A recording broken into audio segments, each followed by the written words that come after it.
ఎక్కడో అక్కడుందును నేను, రేయైన పగలైనా నా ప్రియునితోనే. నేను పగటి కాలంలో ఉన్నానా, ఎండ దెబ్బకు సొమ్మసిల్లుతున్నానా, గాఢాంధకారపు కట్టిక చీకటి, ఆ డీప్ డార్క్నెస్, ఆ అగాధ చీకటి, కఠినమైన చీకటి నన్ను ఆవరించిందనేది పాఠం కాదు. చీకటి, కట్టిక చీకటి నా చుట్టూ కమ్ముకున్న తీక్షణమైన ఎండ దెబ్బతో నేను సొమ్మసిల్లుతున్నాను అనేది కాదు. నేను నా దేవుని త్రోవలో నడిపించబడుతున్నాను. నేను నడవలేను, నేను అడుగు వేయలేను, నన్ను నడిపించే దేవుడు నా ముందు నడుస్తున్నాడు. ఈరోజున పాఠం ఏంటో తెలుసా? ఎంతకాలం మనం నడుస్తూ వచ్చాం, మనకు నచ్చిన త్రోవలో నడుస్తూ వచ్చాం, మనకు నచ్చిన వారు నడిపించిన త్రోవలో వచ్చాం. కానీ ఇప్పుడు మనం నడవట్లేదు, మనల్ని మన దేవుడు నడిపిస్తున్నాడు. మనల్ని నడిపించే దేవుడు ఆ పక్కన ఈ పక్కన లేడు, ఆయన మన ముందు నడుస్తున్నాడు. ఆయన మన ముందు నడుస్తున్నాడు. ప్రియ సహోదరి, సహోదరుడా, ప్రియమైన యవ్వన బిడ్డ, ఇదిగో నా ప్రభు నువ్వు నడవలేవని ఆయన నడుస్తూ నడిపిస్తున్నాడు. అందరనండి, నడుస్తూ. ఎలా నడుస్తున్నాడు? ఎక్కడ ఉండి నడుస్తున్నాడు? ముందుండి ముందుకు నడుస్తున్నాడు. నిన్ను వెనక చూస్తూ నా వైపు ముందురా, నేను నీ ముందు వెళుతున్నాను, నీవు ముందుకే నడవాలి. No turning to back. నువ్వు వెనకకు తిరగవలసిన పని లేదు, వెనక్కు వెళ్ళవలసిన పని లేదు. గతించిన కాలంలో లక్షలు పోవచ్చు, కోట్లు పోవచ్చు, మనుషులు పోవచ్చు, మంచితనం పోవచ్చు, ఎన్నో పోవచ్చు. కానీ మనం మన ప్రభు ముందున్నాడని ఆయన మీదనే మన దృష్టి నిలపాలి. నీకు ముందుగా పోవచ్చున్నవాడు నీ దేవుడైన యెహోవా. నేను ముందుగా వెళ్తాను, నువ్వు వెనక్కి పో అనడు. ఏమన్నాడు? నీ ముందర నడుచువాడు నీ దేవుడైన యెహోవా అని ఎందుకన్నాడంటే, నా బిడ్డలు కూడా ముందుకే నన్ను వెంబడించి వస్తారని. ఈ రోజున ఎలా దేవుడు నడిపించగలడు? ఎలా దేవుడు నడిపిస్తాడు? మనము నడవలేం, ప్రభు మనల్ని నడిపిస్తాడు. ఆమె అంటే దేవుడు నడిపిస్తాడు అంటే అది మనం నడవగలిగినంత కాదు, ఆయన మనల్ని నడిపించగలిగినంతగా నడిపిస్తాడు.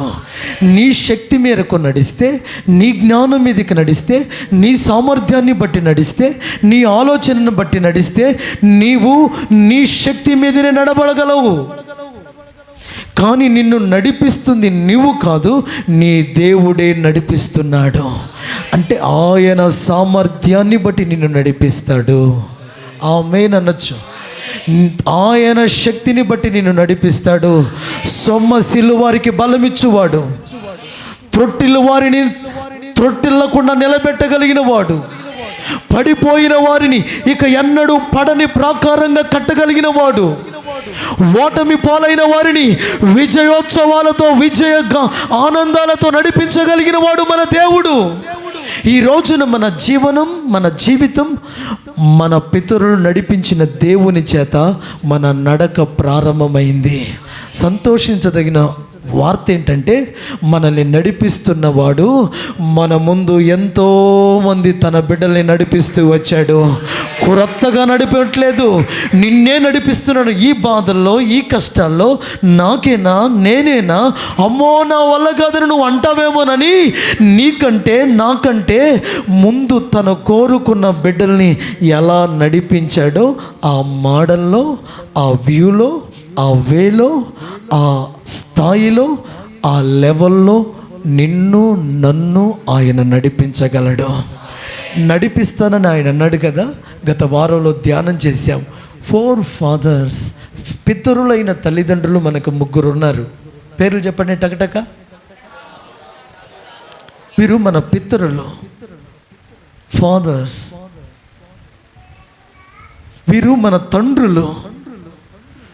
ఒకవేళ లిటరల్గా, ఫిజికల్గా నీకు మాదిరి గల తల్లిదండ్రులు లేకపోవచ్చు, కానీ అసలు పితరులైన తండ్రులు మనకు ఒకరున్నారు. వారిలో అబ్రహామును దేవుడు ఎలా నడిపించాడంటే విశ్వాసములో నడిపించి అతడిని బలహీనంగా ఉండకుండా బలవంతుడిగా దేవుడు మార్చాడు. అంటే అబ్రహామును దేవుడు నడిపించాడు అని నేర్చుకుని గత వారంలో అబ్రహామును దేవుడు ఎలా నడిపించాడంటే విశ్వాసం వలన బలవంతుడుగా నడిపించాడు. అవిశ్వాసం వలన బలహీనుడు కాక విశ్వాసం వలన బలం పొందాడు. అంటే మన పితరుడైన అబ్రహాముని బలవంతుడుగా దేవుడు నడిపించాడు. ఎలా నడిపించాడు చెప్పండి? ఎలా? By the faith, through the faith, విశ్వాసం వలన నడిపించాడు. అంటే ఈ రోజున దేవుడు మనకిస్తున్న వాగ్దానం ఏంటంటే నీవు విశ్వాసంతో నడవాలి. ఎందుకు? నీ విశ్వాసానికి కర్త కొనసాగించేది ఆయనే. నీ విశ్వాసం ఏ మనుష్యుని మీద కాదు, నీ ప్రభువు మీద ఉంది. నీ ప్రభువే నిన్ను ఎలా నడిపిస్తాడంటే ఆయన మీద నీకున్న విశ్వాసాన్ని బట్టి నడిపిస్తాడు. చేయబట్టుకు నడిపిస్తాడా? నడవలేనయ్యా అంటే ఎత్తినెత్తుకుని మోస్తూ నడిపిస్తాడా? కాదు. ఎలా నడిపిస్తాడు నిన్ను అంటే నీవు ఆయన యందు కలిగిన విశ్వాసం ఉందే, ఆ విశ్వాసానికి తగిన ద్వారాలు తెరిచి నడిపిస్తాడు. నీ విశ్వాసానికి తగిన కార్యాలు చేసి నడిపిస్తాడు. నీ విశ్వాసానికి తగిన అద్భుతాలు చేసి నడిపిస్తాడు. కాబట్టి నువ్వు ఆల్వేస్ విశ్వాసం కలిగి ఉంటే చాలు. నువ్వు పగలు రాత్రి అనే అనుభవాలలో ఎలా ఉండాలి? పగలు ఎండ దెబ్బ తగలదా? రాత్రి చీకట్లో ఏమీ కానరాని కట్టిక, ఏమీ చేయలేని నిస్సహాయతలో నేను ఉండనా అంటే ఉంటావు. కానీ నువ్వు ఏ కష్టంలో ఉన్నా, ఏ బాధలో ఉన్నా, ఏ వ్యాధిలో ఉన్నా, ఏ కరువులో ఉన్నా, ఏ కన్నీళ్ళలో ఉన్నా, నాకే వచ్చే కష్టాలు ఇంకెవరికి రావా అంటారు కొంతమంది. ఏమంటారు అంటే ఆడ కాకుండా ఇంకొకరు రావాలని. నాకే వస్తాయి ఆ కష్టాలు, ఇంకెవరికి రావా అంటే అర్థం ఏంటి? నాకు కాకపోతే వాళ్ళకి ఏయా అని. నాకేనా ఇన్ని కష్టాలు కాదు. ఎందుకు నిన్ను అలాంటి అనుభవం? ఒకవేళ కష్టంలో నువ్వు ఉన్నావనుకో, కష్టంలో కూడా నిన్ను దేవుడు ఎలా నడిపించగలడో నీకు నేర్పాలని ఆయన కోరుకున్నాడేమో. ఇబ్బందుల్లో కూడా ఎలా నడిపించగలడని ఆయన నేర్పాలని కోరుకున్నాడేమో. అందుకే నేను అంటున్నాను, నీవు ఏ అనుభవంలో ఉన్నా విశ్వాసం కలిగి ఉండు, విశ్వాసం కాపాడుకొని ఉండు. నీ విశ్వాసమే నిన్ను ఉన్నత అనుభవాల్లోకి చేరుస్తుంది. జ్ఞానం తక్కువ ఉండవచ్చు, తెలివి తక్కువ ఉండవచ్చు, పరీక్ష రాయగలిగినంతగా నీ జీవితంలో ఎదురయ్యే పోరాటాలు, ఆర్థిక ఇబ్బందుల్లో నీ వల్ల కాదు. కానీ నీకున్న విశ్వాసం వలన అవుతుంది. నీ వల్ల కాదు, నీ జ్ఞానం వలన కాదు, నువ్వు సంపాదించే డబ్బు వలన కాదు, నీ మంచితనం వలన కాదు, కానీ నీకు కలిగిన విశ్వాసం వలన సమస్తం జరుగుతుంది. అంటే అబ్రహామును దేవుడు విశ్వాసముతో నడిపించాడు. చెప్పండి, ఎలా నడిపించాడు? ఎలా నడిపించాడు చెప్పాలి. ఎలా నడిపించాడు? విశ్వాసముతో నడిపించాడు.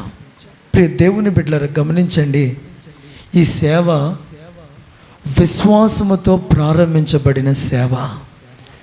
ఎందుకు దైవజనుడు విశ్వాసముతో సేవను ప్రారంభించాడంటే సంఘములో ఉన్న వారందరూ కూడా విశ్వాస సంబంధమైన అనుభవాలలో ఎదగాలని. హల్లెలూయా, హల్లెలూయా. ఒక వ్యాపారస్తుడు ఒక బడ్జెట్తో బిజినెస్ ప్రారంభిస్తాడు. ఒక సైనికుడు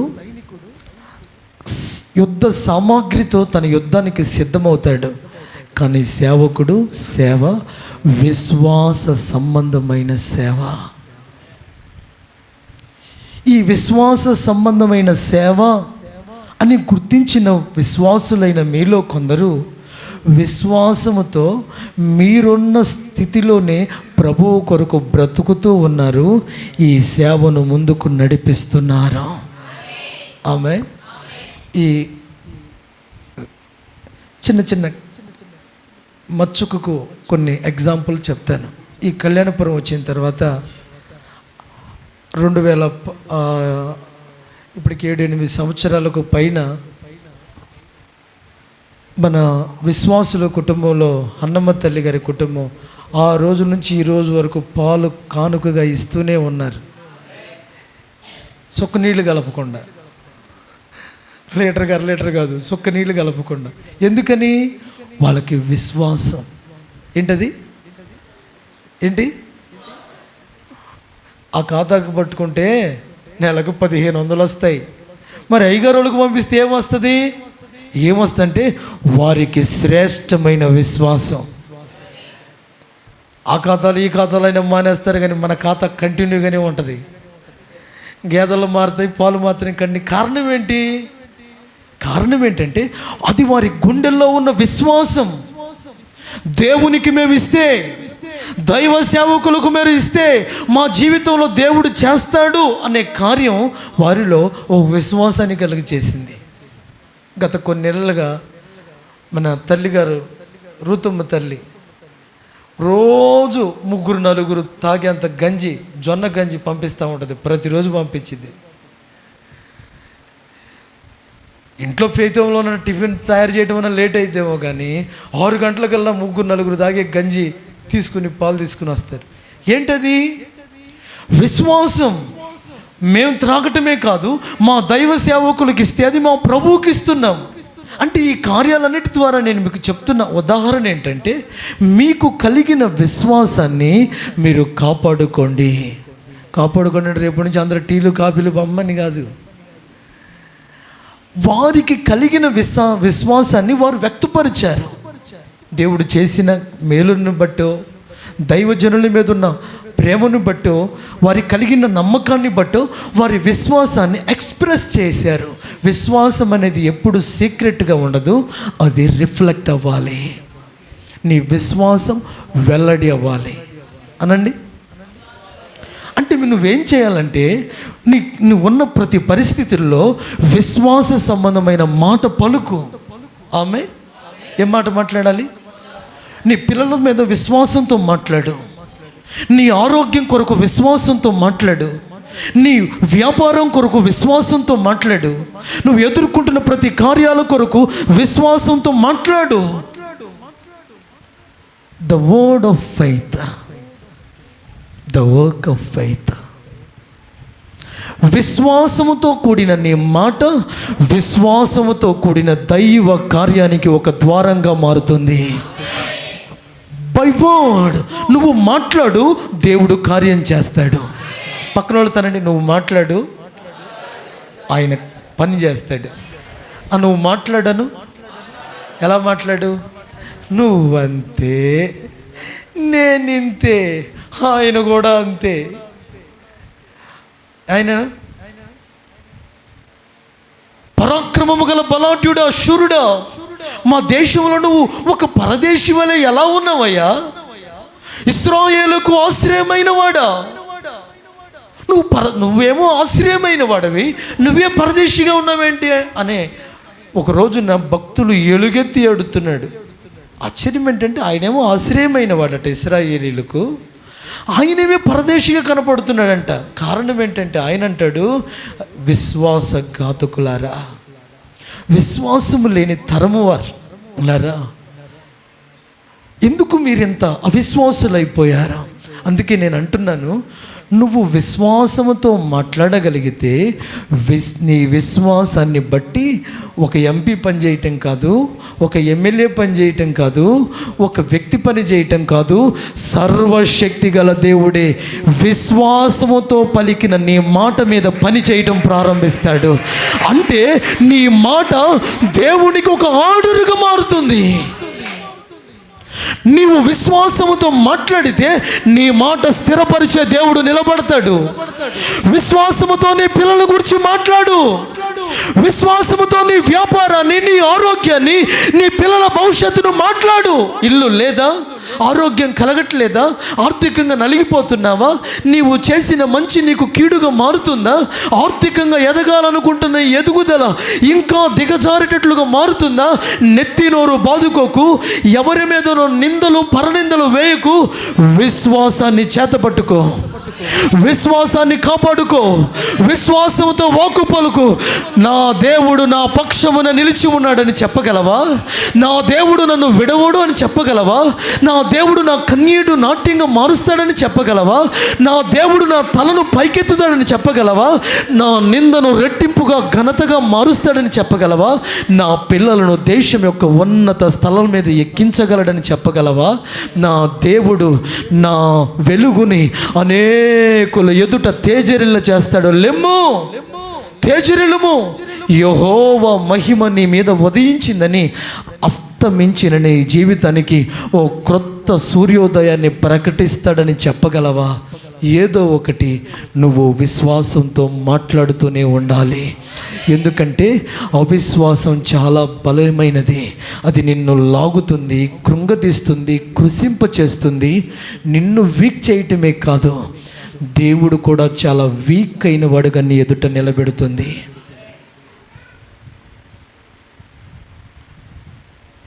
నిన్ను నిస్సహాయపరచడమే మాత్రం దేవుడు కానీ ఏం చేస్తాడులే, ఇది రాత, ఇది గీత, ఇది కర్మ, ఇది దరిద్రం, ఇది శాపం. ఈ మాటల వెనక ఒక భయంకరమైన దుష్ట ఆత్మ, ద పవర్ఫుల్ ఈవిల్ స్పిరిట్, బలమైన ఆత్మ పనిచేస్తుంది. ఆ ఆత్మ ఏంటంటే అవిశ్వాసం. అవిశ్వాసానికి చోటు ఇవ్వకండి. మాటలో, మనస్సులో యేసు నామములో తరమండి. పాటి మాటికి కలుగుతుందనుకో, మోకరించండి. యేసు నామములో అవిశ్వాసపు ఆత్మను శాసించండి. అవిశ్వాసపు ఆలాపనల్ని యేసు నామములో త్రొక్కివేయండి. అవిశ్వాసపు అదో రకమైన కలలు, ఊహలు, నీ కళ్ళ ఎదుట కనబడుతున్న పలు రకాల పరిస్థితుల్ని విశ్వాసపు శక్తితో అణగద్రొక్కండి. అప్పుడేమవుతుందో తెలుసా? సర్వశక్తి గల దేవుడు నీ పక్షాన కార్యాలు ప్రారంభిస్తాడు. అవిశ్వాసం అపవాదిని నీ జీవితంలో చెలరేగేటట్లు చేస్తుంది. విశ్వాసం నీ దేవుడిని నీ విషయమై పరాక్రమము గల శూరునిగా లేపుతుంది. యెహోవా బాహువు లెమ్ము అని ఎలా అనగలిగారు? గుండెల్లో కలిగిన విశ్వాసాన్ని బట్టి. పరాక్రమము గల బలాటుని వలె యెహోవా మాకు తోడై ఉన్నాడు అని ఎలా చెప్పగలిగారు? ప్రభు వారికి తోడై ఉన్నాడనే నమ్మకాన్ని బట్టి. సెకండ్ వన్, అబ్రహామును నడిపించిన దేవుడు ఇస్సాకును కూడా నడిపించాడు. నేను అంటున్న మాటని మీరు విశ్వాసంతో అంగీకరించండి. నిన్ను నడిపించే దేవుడు నీ పిల్లల్ని కూడా నడిపించగలడు. నీ పిల్లల్ని కూడా నడిపించగలడు. ఒకవేళ నువ్వు అనుకున్నా నేను నడిపించలేకపోతున్నాను ఈ కుటుంబాన్ని, పిల్లలని, నువ్వు నడిపించలేవు. నువ్వు ఆయన చెప్పినట్లుగా నడువు, నిన్ను నడిపించే దేవుడు నీ పిల్లల్ని నడిపిస్తాడు. ఆమేన్, ఆమేన్. ఇస్సాకును దేవుడు ఎలా నడిపించాడో ఈ మాట చదువుకుని నేను ముగించేస్తా. 22వ అధ్యాయం 10వ వాక్యం, ఆదికాండం.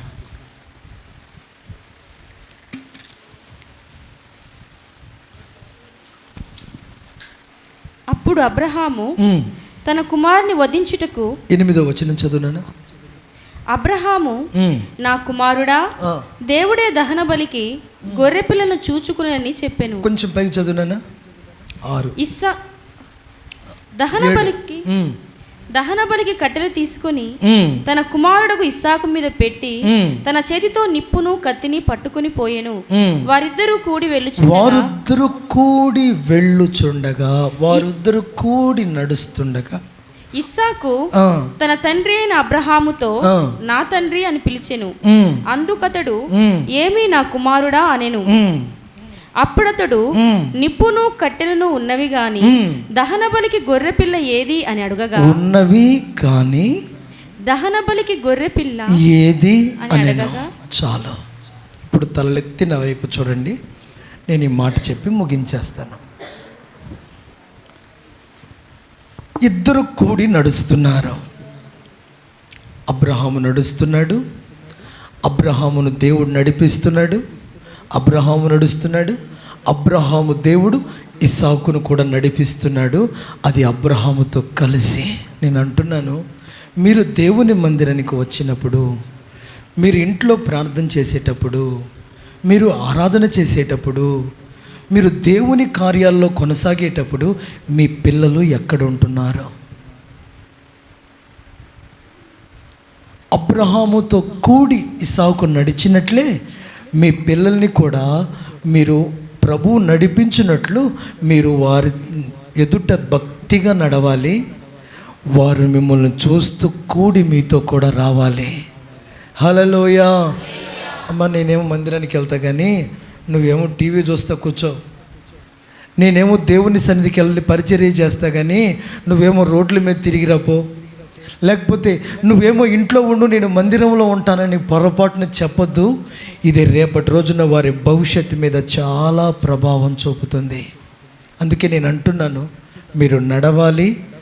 మీతో పాటు మీ పిల్లల్ని దేవుడు మీరు కలిసి నడిపించాలి. హల్లెలూయా. ఇంట్లో మీరు ప్రార్థన చేసుకునే టైంలో పిల్లల్ని మీతో పాటు కూర్చోబెట్టి, పిల్లలు కావచ్చు, వారిని మీతో పాటు కూర్చోవటం అలవాటు చేయండి.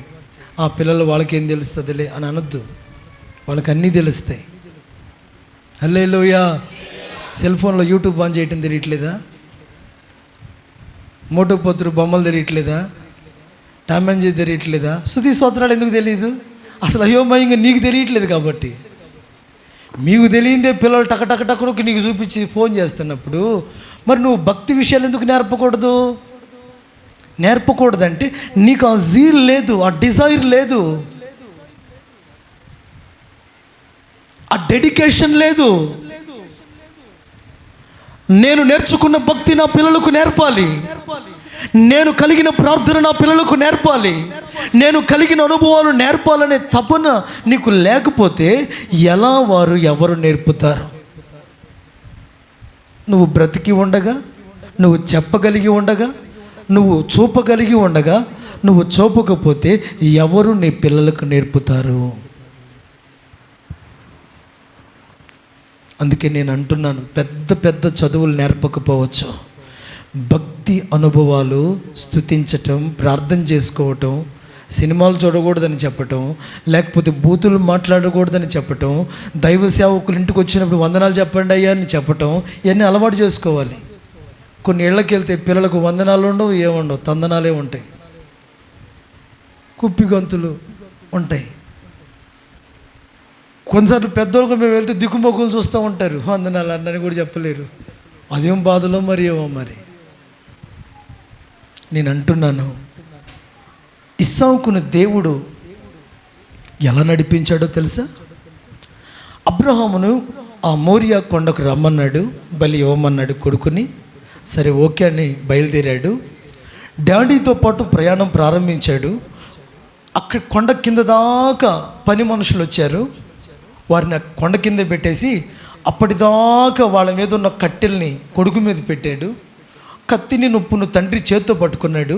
ముందు నడుస్తున్నాడు. నడుస్తుంటే డాడీ ఎక్కడికి వెళ్తున్నావంటే దేవునికి బలి ఇవ్వటానికి వెళ్తున్నావురా అన్నాడు. అనేసరికి ఇస్సాకును దేవుడు ఎలా నడిపించాడో చూడండి. దేవుని కొరకు ఉన్నది ఏది, లేనిది ఏది అనే జ్ఞానం గల వ్యక్తిగా నడిపించాడు.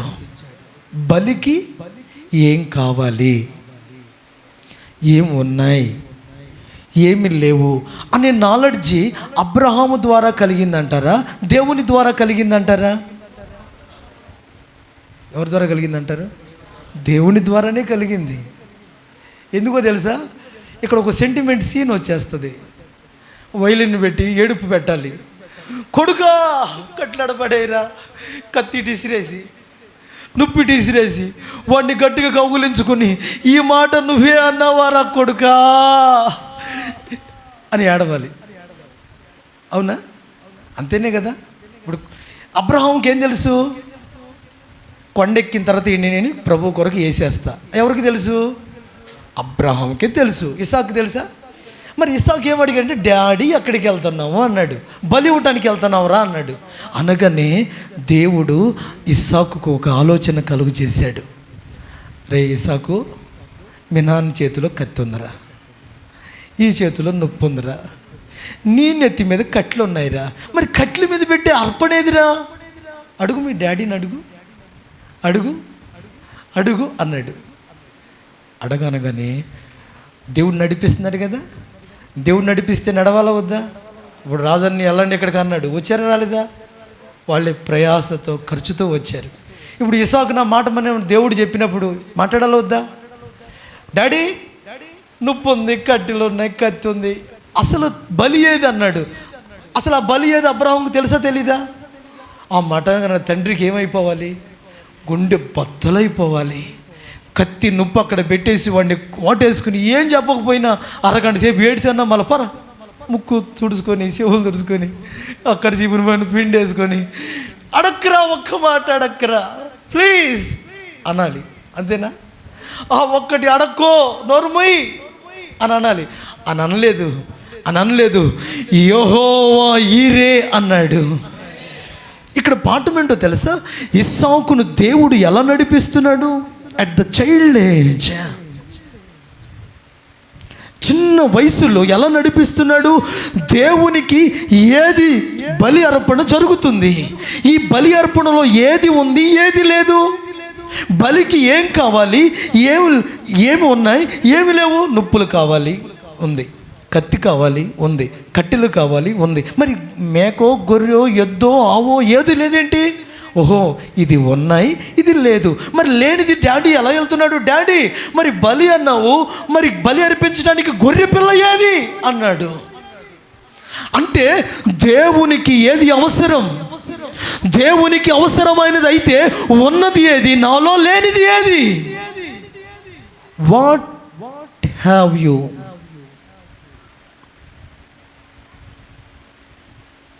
నువ్వు ఏం కలిగి ఉన్నావు? ఏమీ లేవు. ఈ రోజున నీకు ఈ జ్ఞానం కలిగి నడవాలి.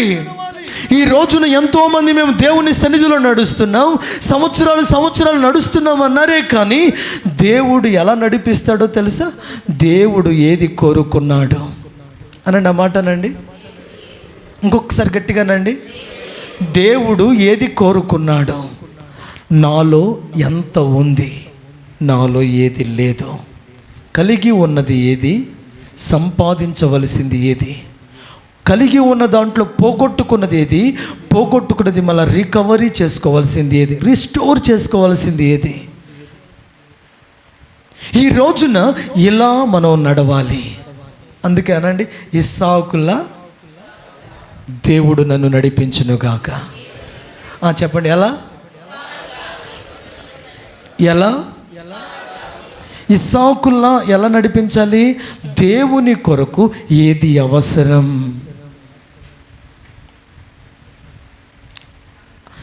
Necessary needs.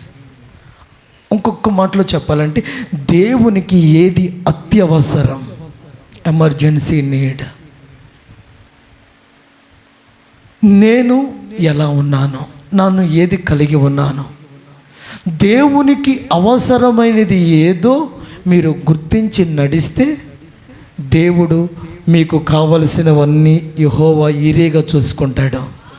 నేను అడుగుతాను, మీ ఆరోగ్యానికి కావాల్సింది ఏది, మీ వ్యాపారానికి ఏది, మీ ఉద్యోగానికి ఏది, మీ ఇంటికి ఏది, మీ పొలానికి ఏం కావాలి అని అంటే కొంతమంది అంటారు పొలం ఉంది కానీ కంచి లేదు, ఉద్యోగం ఉంది కానీ సంపాదన మిగలట్లేదు, పిల్లలు ఉన్నారు కానీ ప్రయోజకులుగా మారలేదు, వ్యాపారం ఉంది కానీ పెట్టుబడి లేదు, లేకపోతే ఈ చదువు ఉందిలే కానీ చదువుకు తగిన ఉద్యోగం లేదు.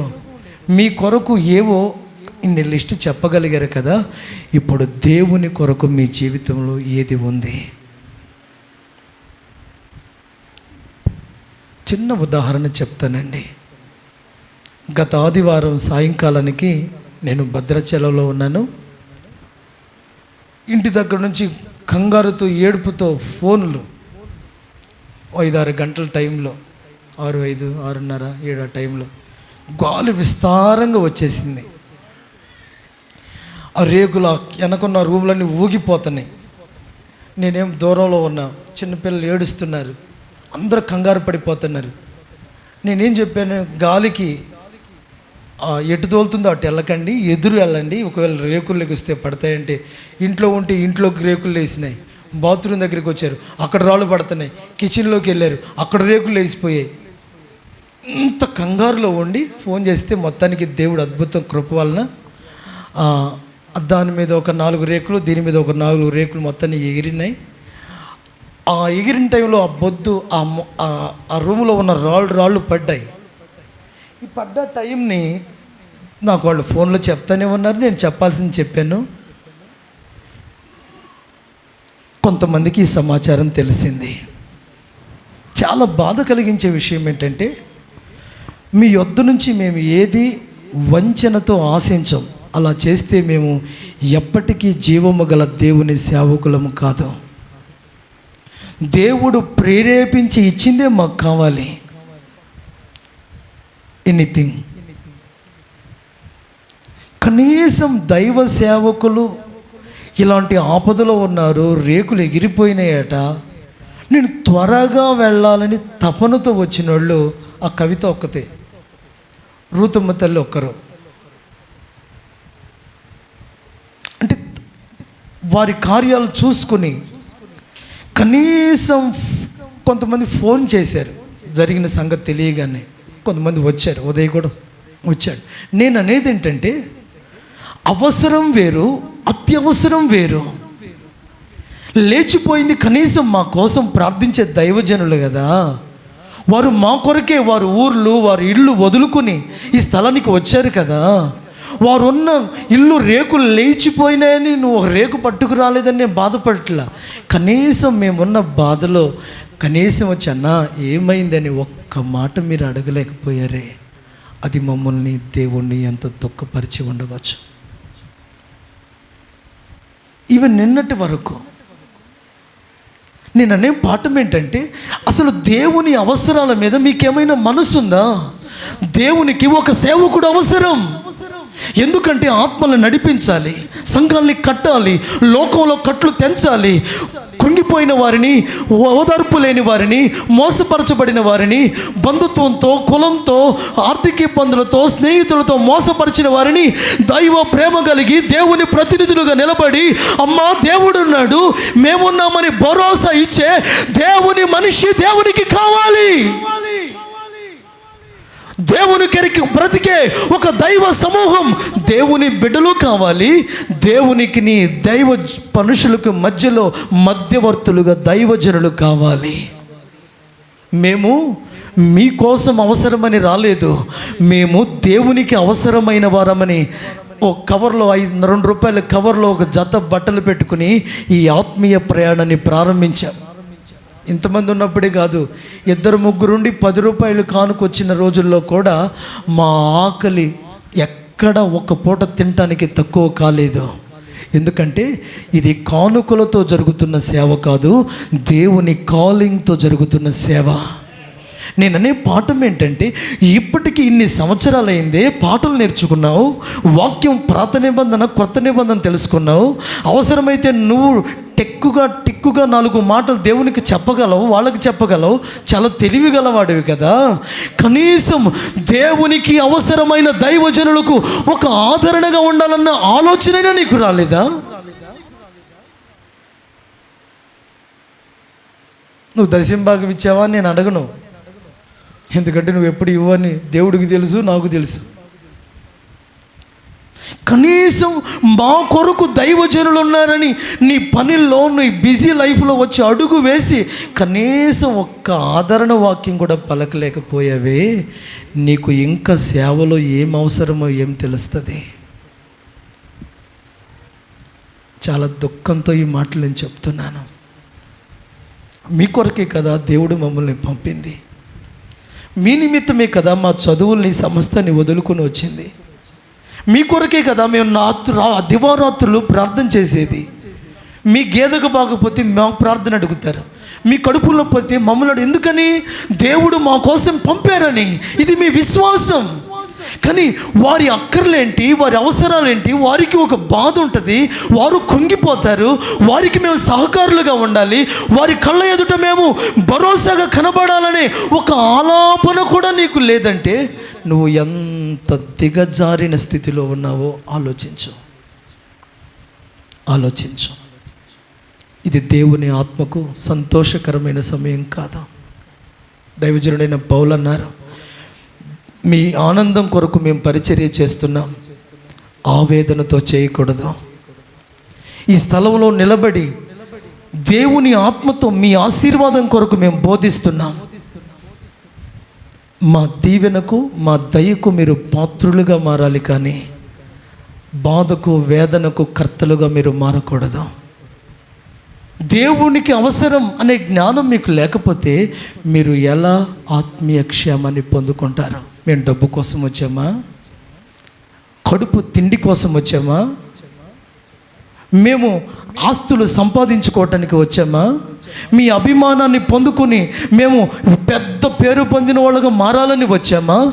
దేవుని అవసరమేదో మీరు గుర్తించాలని దేవునికి అవసరమైన సేవకులు దేవుడు ఏర్పరచుకున్నాడు. We are need for the Lord. As usually same to you. మేము దేవునికి అవసరమని ఎందుకు ఎన్నుకున్నాడో తెలుసా? దేవునికి అవసరమైన మీలాంటి వారిని లోకంలో నుండి వేరుపరచాలి, ప్రభు ప్రేమ వార్త ప్రకటించాలి, మిమ్మల్ని ప్రభు సిలువకు సమీపంగా మార్చాలి. మేము ఎప్పుడు మీకు అవసరమో తెలుసా? మీ పిల్లల బర్త్డేలప్పుడు, మీ ఇల్లు ఓపెనింగ్లప్పుడు, మీ ఇంట్లో పెళ్ళిళ్ళప్పుడు, ఆ పెళ్ళిళ్ళ పేరయ్యలాగా, అది ట్రెడిషనల్గా, నాట్ ద ఇంటెన్షనల్.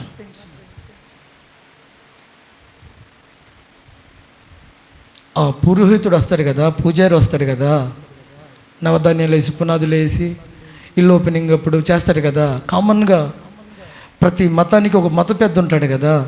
అలా మీరు భావించి దేవుని సన్నిధికి వస్తున్నారు.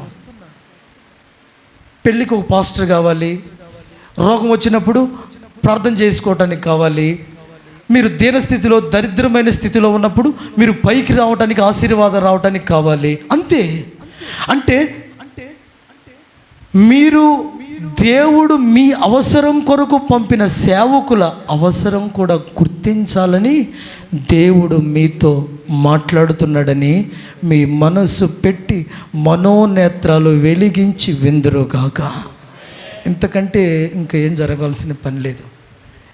నాకు వచ్చిన ఒక ఆలోచన ఏంటంటే, 4 రేకులు పడితేనే పరామర్శించలేదే, రేపు ఏదైనా వ్యాధితో మంచం ఎక్కితే మా పరిస్థితి ఏంటి? చాలా దుఃఖం కలిగింది. దీన స్థితిలో ఇంక మీ మీద మేము ఎలా ఆధారపడాలి? మీ యొద్ద నుంచి మేము డబ్బులు ఆశించట్లేదు, మీతో మేము ఉన్నామయ్యా అనే ఒక భరోసా ఆశించి మాట్లాడుతున్నాను. మా ప్రతిష్ట, మా భారం, మా తీర్మానం మీకు ఏమైనా మార్పు కలిగించలేకపోయింది? ఏనాడైనా జోలి పట్టుకుని నెల నెల మీ జీతం రాగానే, మీ పొలంలో డబ్బులు పడగానే మీ కొంప చుట్టూ మేమేమైనా జీతగాళ్ళ తిరిగామా? నువ్వు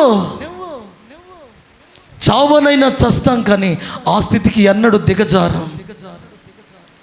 కానీ మీ మనస్సు, మీ ఆలోచన, మీ మూర్ఖత్వం, మీ అవిధేయత, అహం ఎంత తలకెక్కిందో గుర్తించండి. దేవుడు మెచ్చడం, దేవుడు అంగీకరించడం. పొరపాటున దేవుని ఆత్మకు మీ యందు సంతోషం లేదు. అది దేవుని వాక్యం చెప్తుంది. తన సేవకుల సంతోషాన్ని చూసి ఆయన ఆనందిస్తాడట. సేవకులు సంతోషపడితే దేవుడు సంతోషపడతాడు. నా కోసం చదువు వదులుకున్నాడురా, ఉద్యోగం చేయాలనుకున్నది వదులుకున్నాడురా, ఊరు వదులుకున్నాడురా, తనకంటూ ఉన్న లైఫ్ని సాక్రిఫైస్ చేశాడురా, తనకున్న సొంత ఆలోచన వదులుకున్నాడురా అని దేవుడు సంతోషిస్తాడు. తన సేవకుల సంతోషాన్ని చూసి దేవుడు సంతోషపడుతున్నాడు.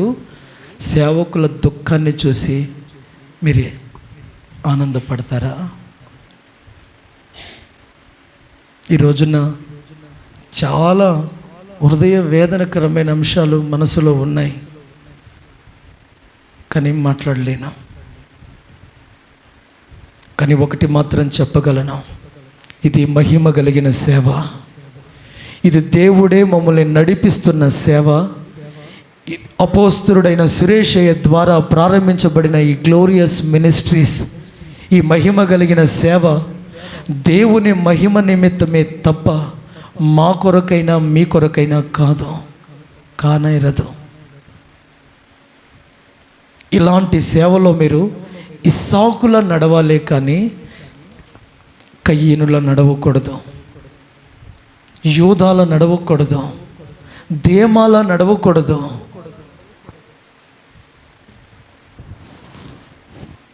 అందుకే దేవుడు చెప్తున్నాడు, చిన్న వయసులో తండ్రి వెంట నడుస్తున్నాడు. అందుకే నేను అంటున్నాను, మీ మైండ్లో ఒక దైవికమైన భావనలో పెరగాలంటే మీరు దేవుని మందిరానికి, సేవకులకు, ఆత్మీయులకు దగ్గరగా ఉండే వ్యక్తులై ఉండాలి. మీ వ్యూ వేరు, మీ వే వేరు, మీ విజన్ వేరు, మీ గోల్ వేరు. అబ్రహాముతో ఇస్సాకు నడిచాడు కనుక, అబ్రహాము అడుగులు బలిపీఠం కొరకు కనుక బలి ఏదో ఇస్సాకు అడుగుతున్నాడు.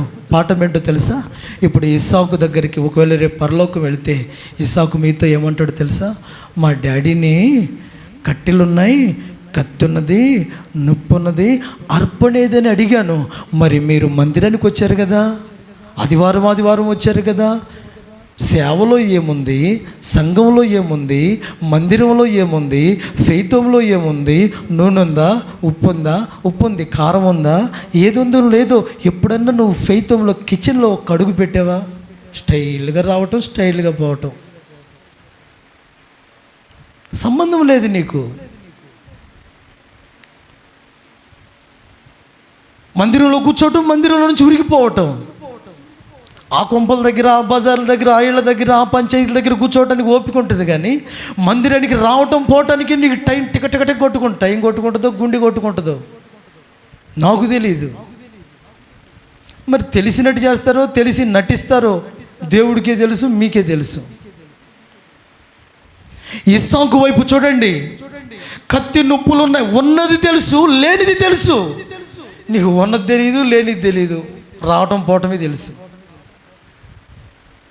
నీకు ఉన్నది తెలీదు, లేనిది తెలీదు. పేరుకైతే బతికున్న మందిరానికి వస్తున్నా అనేది తెలుసు.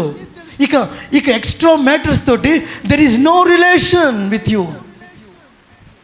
అందుకే నేను అంటున్నాను, మీరు ఏది చెయ్యలేని పరిస్థితుల్లోనైనా మీ ఆదరణ, మీ బాధ్యత దేవుడు చూచునుగాక.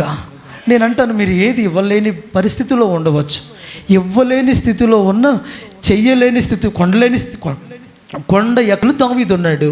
ఎక్కలేని కాబట్టి కొండ కింద, చెట్టు కింద పడుకున్నాడా? ఏమన్నాడు తెలుసా?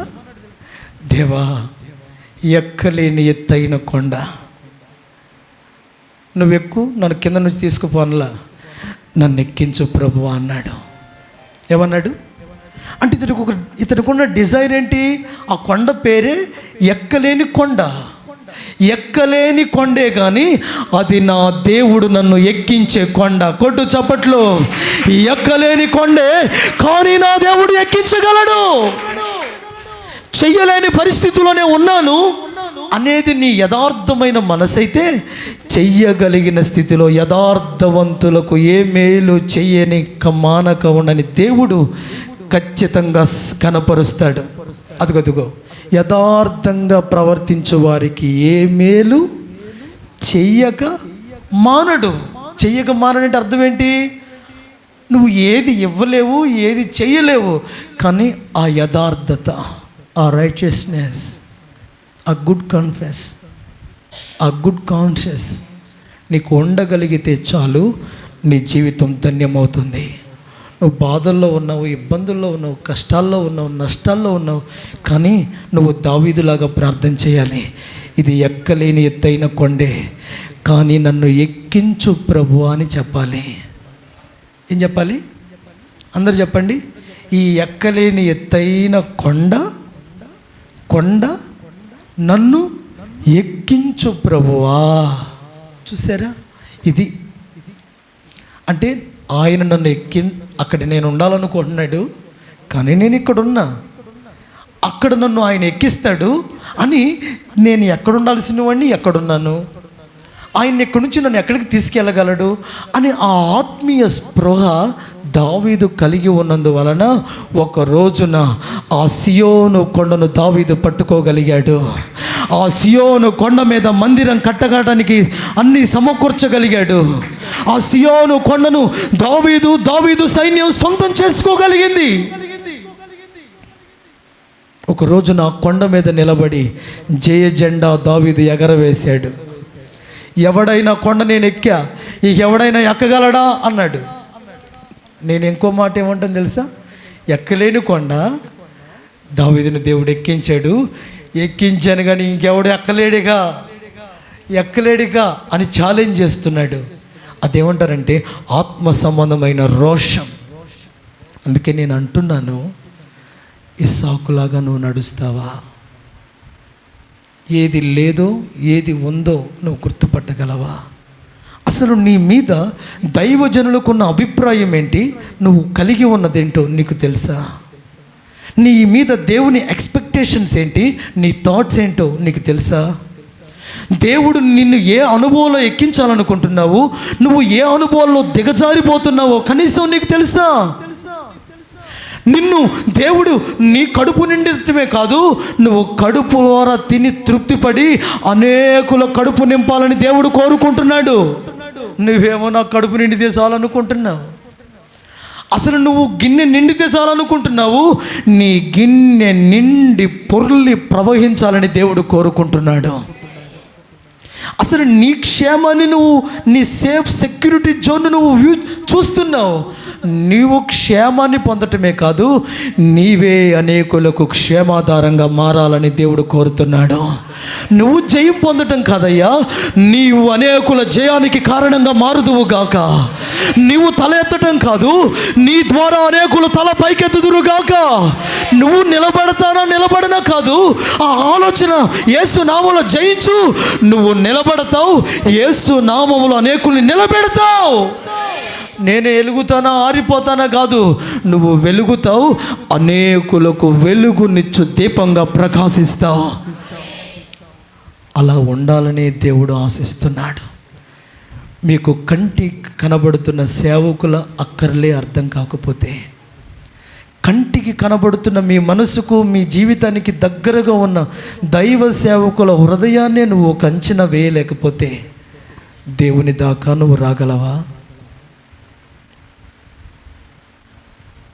దేవుణ్ణి తృప్తిపరచగలవా? రేకులే పోయినాయి అని నీకు నువ్వే ఒక నీడగా మారలేకపోతే, రేకుల నీడ కాదు, ఎంతోమంది సమస్యల్లో, కష్టాల్లో, శాపాల్లో ఉన్నారు. వారికి నువ్వు ఒక ఆశ్రయపురంగా మారాలి. నిరాశ్రయమైన నీవు అనేకులకు ఆశ్రయపురంగా మారాలి. అలాగే నీ పిల్లలు ఉందురుగాక. అలాగూ దేవుని ఆత్మ ఇకనైనా నా దేవుని ఎదుట మంచి మనస్సాక్షితోనే ఈ మాటలు చెప్తున్నాను. మీలో ఎవ్వరి మీద ఏ విధమైన నా వ్యక్తిగత అభిప్రాయం అనేది జీరో. నా వ్యక్తిగత అభిప్రాయం ఏమీ లేదు, ఏమీ చెప్పలేను కూడా, చెప్పకూడదు కూడా. ఒకటే, ఇస్సాకులాగా నువ్వు నడవాలంటే నీ జీవితంలో దేవునికి ఏది కావాలి, ఏది లేదు. నెంబర్ 1. 2, దేవుడు నిన్ను నడిపించి నీకు దీవెనగా ఉన్న ఏ దైవజనుల హస్త నిక్షేపణ కింద, ఏ సేవ కింద, ఎవరి ప్రార్థన కింద, ఎవరి నడిపింపు కింద నువ్వు ఆశీర్వాదకరంగా ఉన్నావో వారికి అవసరమైనది ఏది, లేనిది ఏది. నెంబర్ 2. నెంబర్ 3, నీ కుటుంబంలో నీ భార్య కావచ్చు, నీ భర్త కావచ్చు, నీ పిల్లలకు కావచ్చు, వారికి ఏది కావాలి, ఏది లేదు. This is the common responsible for you. కొంతమందికి ఇంట్లో ఏది ఉందో తెలియదు, ఏది లేదో తెలియదు, సోయి ఉండదు. ఇంట్లో గంజి కూడా ఉండదు, కానీ ఒంటికి మాత్రం సెంటు వాసన బయటికి వెళ్తే రావాల్సిందే. బయటకు వెళ్తే అందరితో హాయ్ బాయ్ ఉండాలి, ఇంట్లో గుద్దుళ్ళు బాదుళ్ళే. హాయ్ అంటారు, ఈడ దబేలు అని బాతాడు, బాయ్ అంటాడు, బాయ్ ఎత్తాడు. హాయ్ అని బయట వాళ్ళు చెబుతాడు, ఇంట్లో గుద్దుతాడు. నేను అంటున్నాను, 1 నీ దేవుడు, 2 దేవుని సేవకులు, 3 అవర్ ఫ్యామిలీ. నీ భార్యకి ఏది కావాలి, నీ భర్తకి ఏది కావాలి, నీ పిల్లలకి ఏది కావాలి, నీ తల్లిదండ్రులకి ఏది కావాలి, ఎలా ఉంటే నీ భర్త సంతోషపడతాడు, ఎలా ఉంటే నీ భార్య సంతోషపడుతుంది అనే ఒక ఆలోచన కలిగి ఉండు. కొంతమంది ఇంట్లో ఉన్న భార్య కాదు, అంత బజార్ వాళ్ళని సంతోషపెడతారు. చెట్టు ఉండేదేమో ఎక్కడ, కాయలు ఉండేదేమో అక్కడ. అట్ట ఉంటుంది కొంతమంది జీవితం. ఇంట్లో ఉందని ఎంతమంది ఏడుపు తెలియదు, కానీ వాళ్ళ బాధలు వీళ్ళ బాధలను తెలుసుకుని ఇంట్లో చూపిస్తారు ఆ ప్రతాపం అంతా. నీ భర్త కన్నా, నీ భార్య కన్నా, నీ కుటుంబం కన్నా నీకు ఎవ్వరూ ప్రాముఖ్యం కాకూడదు.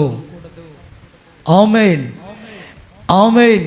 నీ మాటలు, నీ క్రియలు అన్నీ తగు మాత్రమై ఉండాలి. హల్లెలూయా.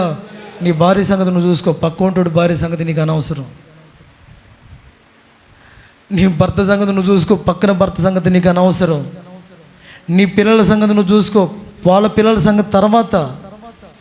మొదట నీ దేవునికి ఏది కావాలి, నీ జీవితంలో ఏది లేదు. 2 సేవకులకు, సంఘానికి, ఆత్మీయులకు ఏది కావాలి, ఏది లేదు. 3 నీ కుటుంబానికి ఏది కావాలి, ఏది లేదు. ఇలా నడువు. ఇస్సాకును కనపరిచిన దేవుడు నిన్ను కనపరుస్తాడు. ఇస్సాకును హెచ్చించిన దేవుడు నిన్ను హెచ్చిస్తాడు. ఆమేన్. అలాగన్నాడు. దేవుడు సిగ్గుపరిచాడా ఇస్సాకుని? యెహోవా ఈరేగా కొండ మీద చూసుకున్నాడు. ఆమేన్. కొండ కింద మాట్లాడాడు, కొండ మీద దేవుడు సెట్ చేశాడు. బలిపీఠం మీద ఇస్సాకును పెట్టాడు. ఆ కొమ్ములు చిక్కుకున్న ఆ పొట్టేలను తీసుకొచ్చి బలిపీఠం మీద పెట్టాడు. దేవుడు తప్పక నీ విశ్వాసాన్ని కనపరిచే దేవుడే. నువ్వు దేవుని కొరకు నిలబడితే నిన్ను సమృద్ధిగా నింపే దేవుడే. ఉద్రేకంగా, అనాలోచనగా కాదు, ఓ దైవికమైన ఆలోచనతో ఇంకనూ దేవుని ఆత్మ మిమ్మల్ని నడిపించును గాక. అలా కళ్ళు మూసుకోండి, ప్రార్థన చేసుకుందాం. పాటలు, ఆరాధన ద్వారా మహిమ పొందిన దేవునికి స్తోత్రాలు చెల్లిస్తాం. ఈ పూట దేవుని సన్నిధిలో సాక్షిగా నిలబడిన తన కుమారుని రాజన్న గారిని దేవుడు బలపరిచి ఇంకనూ అనేక మందికి దీవెనకరంగా, సాక్షి స్తంభంగా నింపినట్లు స్తోత్రాలు చెల్లిద్దాం. ఇక్కడున్న మీరందరూ కూడా సాక్ష్య దీపములో వెలుగునట్లు దేవుడు కృప దయచేయనట్లు స్తోత్రాలు చెల్లిస్తాం. ఇస్సాకును నడిపించిన దేవుడు ఇస్సాకు వలనే మనల్ని, మన పిల్లల్ని నడిపించబోతున్నందుకు స్తోత్రాలు చెల్లిద్దాం. పరిశుద్ధపరచి ప్రభు రాకడకు, మహిమకు సిద్ధపరచునట్లు స్తోత్రాలు చెల్లిస్తాం. స్తోత్రం, స్తోత్రం, స్తోత్రం.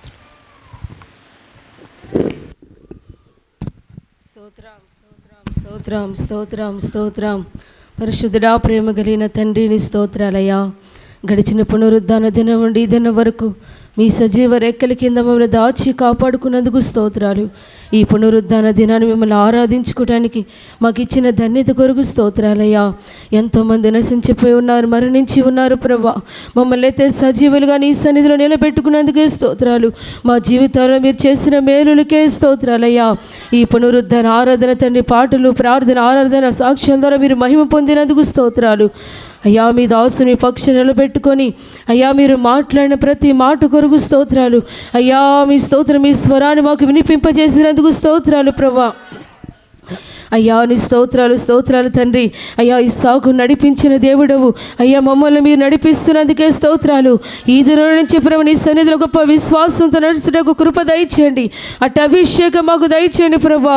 అయ్యా నీ స్తోత్రాలు, స్తోత్రాయనా. అయ్యా మిమ్మల్ని గురించి కానీ, సంఘం గురించి కానీ ప్రభా, అయ్యా ప్రతి ఒక్కరి గురించి, నేను కుటుంబం గురించి ప్రభా, ఏది ఉంది లేదని గ్రహింపు ప్రతి ఒక్కరు మీరు దయచేయండి ప్రభా. ప్రతి ఆటంకాలను మీరు తొలగించండి తండ్రి. నీ సన్నిధి ప్రభావంతో బిడ్డలందరూ వారందరూ మీరు నింపండి. ఈ దినం నుంచి ప్రభా ఈ సాగు వల్ల నడుచుటకు కృప దయచేయండి, అటు అభిషేకం దయచేయండి ప్రభా. వాక్యం అందించిన మీ దాసుని ఇంకా బలపరచని వర్తమానాల చేత మీరు నింపండి. ఈ ఆరాధనకు వచ్చిన వారందరూ మీరు దీవించి ఆశీర్వదించమని యేసు నామములో అడుగుచున్నాను తండ్రి, ఆమేన్. ప్రేమగల తండ్రి, నీకు స్తోత్రం. నీ సన్నిధికై, సందేశంకై, నీ కృపకై వందనాలు. ఈ పునరుద్ధరణపు ఆశీర్వాదాలతో మీరు నడిపించినందుకై స్తోత్రం. ఇదిన మేము మా మధ్యలో నడిపించిన మీ సాక్షి బిడ్డల కుటుంబంకై స్తోత్రం. కూడి వచ్చిన విశ్వాసులు బిడ్డల కుటుంబాలకై స్తోత్రం. నీ హృదయ స్పందన, వేదన, ఆలోచన గుర్తించి నీ ద్వారా నడిపించబడే కృపతో మమ్మల్ని మీరు మాకు ఇచ్చిన బిడ్డలందరినీ నడిపించమని, సమస్త మహిమ, ఘనత, ప్రభావాలు మీ నామానికి చెల్లిస్తాం.